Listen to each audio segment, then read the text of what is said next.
let's get started here. I have a good one for you. Buzz, what makes Auburn so good?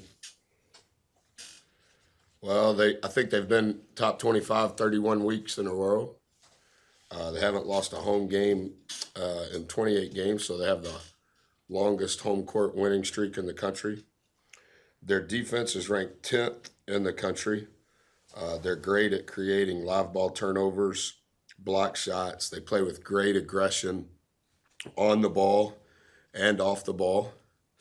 And then offensively, 54% of their shots take place in the first 10 seconds. So they play really, really fast. And then I think their offensive rebound percentage when they miss it is, as of today, was ranked 13th in the country. So they put pressure on the rim on both sides of the ball. They play very aggressive, very fast. And you could argue it's one of the best places in the country to play. And so I think the last time they lost a game other than COVID at home was in year one against us. That's an eternity ago. Do you, I don't know how to actually put this, do you glean any extra confidence from the fact that they're kind of erratic at the three-point line? I think that's bad juju, isn't it? The guy that shows up and says I'm on his radio show every week that stands up back there. Isn't that what he said against Kentucky? Chip? Huh? Yeah, he said that. So I don't know how to answer that because I'm not superstitious, but They do shoot about 29%, and I think most of their games have been about 8 or fewer threes. And are you talking about us or them? no, I'm talking about Oh, okay. I think our numbers are eerily similar. two evenly matched teams. Number one is really good with the ball in his hands. The coach's son, 22. I think he's had some injury problems earlier in the year and is playing with a lot more force, a lot more swag. Number four, arguably, is one of the better transfers from mid-major to high major. He's been very impactful right away. The guy who I think is sneaky good from three from them is number two. He does a good job on the glass, but catch shoot shoots a very high percentage. So I think they're shooting 23 a game, 23 threes a game. It could be 21, I can't remember. And if you look at the 4 times that we've played them, we're probably going to force them to shoot more than their average. We'll have to do a better job than we did against Kentucky on contesting those shots. Similar to Kentucky, they put so much pressure on the rim that you have to make a decision on what you're going to do in the middle of the floor. But if they spray out to shoot threes, we've got to contest them better than we did at their place, and then hopefully finish with a rebound better than we did at Kentucky too. How important is this one as another mirror opponent and a top 15 team as well? Well, it's another quad one game, and as the league continues to improve, the margin is getting thinner and thinner. Obviously, trying to win on the road has become very difficult, and to some degree, winning at home has become difficult.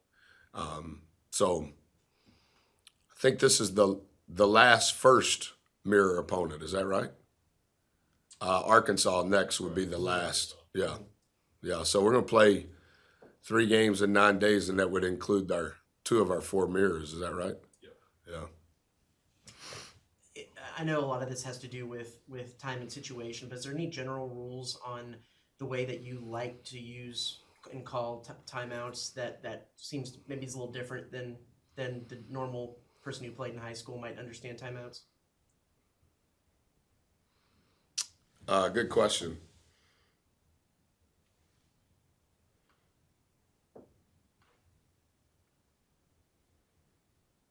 If I'm using it for rest purposes, I try to use it where it's right before the media and doesn't count as the media. And then probably the older I've gotten, I try to coach the game as if I have 3 timeouts and have to use one, so that I can always have one at the end. Similar to the one that we called against Florida midstream. Like, I know that maybe that doesn't make sense, but to me, that was my 4th timeout, right? I was trying to manipulate the game, so to say. And so if I can, and it doesn't always work that way, but if I can, I try to go into the game as if I have 3 timeouts. And depending upon the matchups, you know, a lot of coaches will call timeouts after a made basket by themselves. If I can, I don't want to do that. I have, but I'm probably more the other way on that than most coaches. Maybe that would be just some generalities.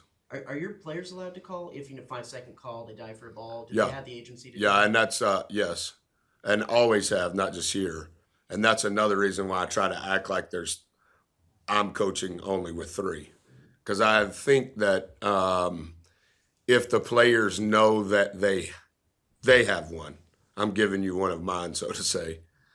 I think at certain times, you know, maybe is it 3 times a year? Is it 5 times a year where they know, yeah, we have one? We used one of those at DePaul in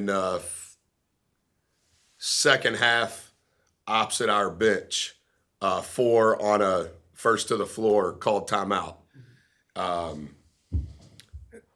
I'm not saying that that's right, but yeah, I want the players to feel like, yeah, if you need one, we have one.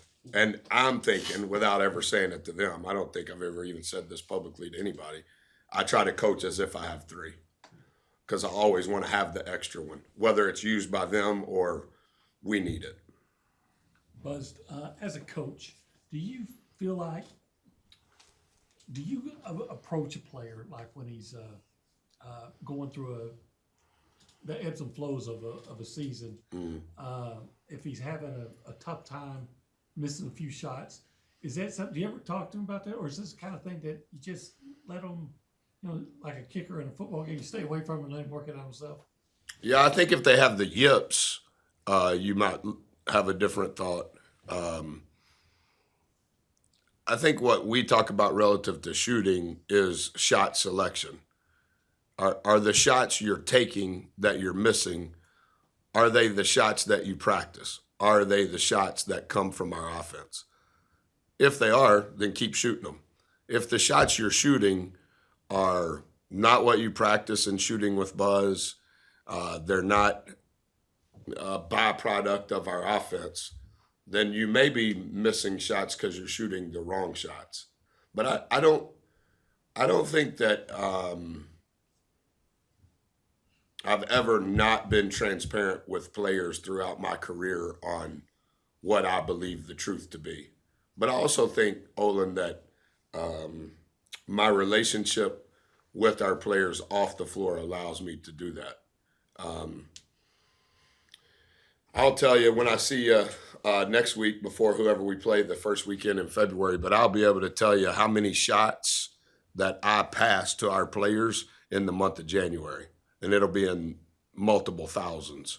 And so I'm going to give 100 minutes to it 4 days out of the week. So 1,600 minutes a month. And so when it comes to shooting, because I'm a part of a portion of what they do on a daily basis when it comes to shooting, like Dex, when Dex shoots the balls that we shoot, and shooting with Buzz, he can shoot. When he doesn't shoot the balls that are shooting with Buzz, he's not going to make it. He's very rhythmic in his footwork. He's very rhythmic in where his pocket is.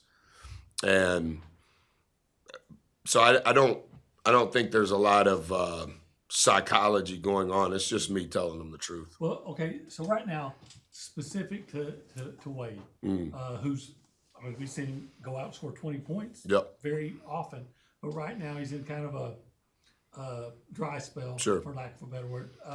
Do you feel good though about the selection and what the way he's playing? Yeah, he gets Dexter's bad shot. So 4 gets 1 extra what we would call bad shot a game, because I think that's the margin he has to play with, and he is going to get 20, but he's also going to go on a dry spell, and that's part of his game per se. But if you look at his shot selection, we chart it, Olin, based on, is it uncontested or contested, and then the other thing that we chart, is it off the dribble or is it off the catch? And statistically speaking, 4 is one of the better ones in our program, off the catch and off the bounce. His percentages are eerily similar. Normally, a player off the catch is going to shoot it at a higher percentage than off the bounce. But 4's rhythm, his 1-2 off the bounce, is the same as if it's 1-2 off the catch. And so his shot is the same. But shot selection, I have no problem talking to 4. You get 1 bad one, and you should get 1 bad one. But if you're missing bad shots, that's not because you can't shoot. He can really shoot. You've got to shoot our shots. This might be a little out of left field, but I know you kind of keep your finger on the pulse of this. With the transfer portal and with the one-time transfer, is it harder for JUCO guys to find a spot on a D1 team? And does that mean Yes. a little bit more to you that you reserve a spot for that Yes. in this era now because of that? I've had a minimum of 1 junior college player every year of my career, as you know, and most of my career I've had more than 1. I do think it's the transfer portal, and I do think some of it, you could say even before the transfer portal, is the emergence of more and more prep schools, where my generation, I know that was years ago, if you didn't go to a 4-year, you went to a 2-year. And now, from an athletic standpoint, there's more student athletes that choose a prep school year before 2-year. But I think some of this, Travis, is going to turn upside down. And my point on that is this: there are a lot of really good players that are qualifiers out of high school now that are not being recruited to the level that they would have been 5 years ago. And so now a mid-major player is being recruited as a low-major player. A low-major player is being recruited as a Division II player. It's all bumped down. And it's because so many scholarships are now, there's a better word than this, but it's infestation. Like, they just stay in the same cycle, right? Like Dexter. Dexter's supposed to be out of the cycle because of COVID. So that jams up the numbers. Then the other thing is, Julius. Julius has a COVID year, but he doesn't have to use it this year, right? But he was at a Power 5 and went to a Power 5. Well, where did the high school kid that normally got that Power 5 scholarship go? Did Michigan State replace Julius? No, Coach Izzo said, I'm riding with what I have. So Michigan State is not using all 13 scholarships, right? We're using all 13, but that scholarship cycle is out of whack because of an extra year, but it's also out of whack because you're trading Peter for Paul, so to say. Well, where's Johnny going to get a scholarship? Johnny's going to get a scholarship from the lower level, but what's happening at the lower level is the best players at the lower level are wanting to transfer up. The worst players at the lower level are transferring down. And so it's going both ways. And so the normal pick a high school kid, if they're not a top 150 kid, they're like, where am I going to go to school? The kids I used to recruit at UTA, they're not going to UTA. Aaron Cash is going to UTA, right? And Aaron Cash could have stayed here, but Aaron Cash wants to play 30 minutes a game. Okay, Aaron, go to junior college. Come here. sorry you didn't play as much. Go play with Greg at UTA. Well, Greg wants Aaron over the high school kid that's going to be a freshman that in time is going to be as good or better than Aaron. And so that Aaron that I'm talking about in high school, now he's going to junior college, but not because he has to go to junior college. It's because I want to keep being recruited, so to say. How frustrating do you think it would be if you were still the coach at like New Orleans to maintain your roster? But you know what I think is going to happen, Olin? I don't know that I'll coach long enough to see how all of this settles down, but each grouping, you can, however you want to say it. New Orleans was in the Sun Belt when I coached at New Orleans. Marquette was in the Big East before what the Big East is now. Virginia Tech was in the ACC, and the league is completely different than when I coached in the ACC. Even this league, from the time that I met you till today, it's a completely different league.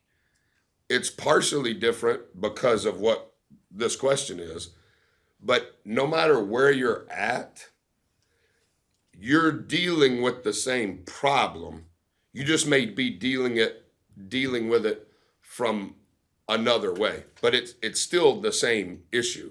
And I'm not even saying it's a problem at all. I'm saying that's the way that it is. And the roster volatility, I think that's why you're seeing the coaching volatility that you're seeing. More football coaches fired before Thanksgiving than ever before. Why? Oh, well, they have the early signing period. Yeah, but is it really early signing period or is it the transfer portal? Because the early signing period in football, correct me if I'm wrong, that went into play before the transfer portal.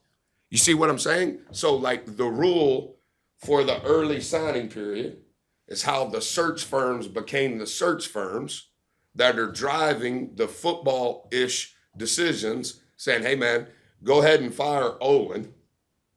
We need to get ahead because we got to hire Travis, because we got to get Travis here so Travis can hire Brad as his OC so that when we do the home visit on the transfer from XYZ, he already knows Brad's offense and Travis is saying, yeah, Brad's my guy and we got him here. That's happening before Christmas, isn't it? Mm-hmm. The same thing's going to happen in basketball. Same thing's going to happen in baseball. It's all of the reverberations, if that's the right word, it's all going to keep knocking it around until the market settles. The market's not settled. Like, we have the number one class in the country. Do you want to say that? I know you want your fans to say that, but as a coach, do you want to say that? I don't know, right? Because do they grade transfers? Do they have stars? You see what I'm saying? Like, it becomes like, it just depends on which lens you're looking at. Like, well, I'm the coach at New Orleans. Hey, if you're the coach at New Orleans, think about this. The guy that was scheduled to start at the 4 for Marquette played NAI at Loyola of New Orleans last year. The kid that was scoring all the points for Michigan 3 years ago was a Division III player. The kid that's scoring all the points at Baylor, he played at Presbyterian. You see what I'm saying? Well, what about the number one player in Texas? Oh, he's really good. Where's he going? You see what I'm saying? Like, it just depends on where you're at, kind of depends on what problems what issues you're going to deal with. Solo and Julius, are they? That's why I'm gonna start doing what y'all do. I'm gonna show up twice a week, ask a couple of questions, write a couple of articles, do a couple of podcasts. The compensation's not the same. Coach. Yeah, I understand. So you don't want to do this. Solo and Julius, are they? Solo is still in concussion protocol. And the easiest way to explain that, Travis, is, you take this test every day, and then based on your score of the test kind of determines your next 24 hours until you take the test again. I do not anticipate he will He's not even going to class right now because of the light and sound. Jew is fine. Just got hit real hard trying to get a rebound from Dexter. They were the same team. See you guys. Thanks, Coach. Thank you.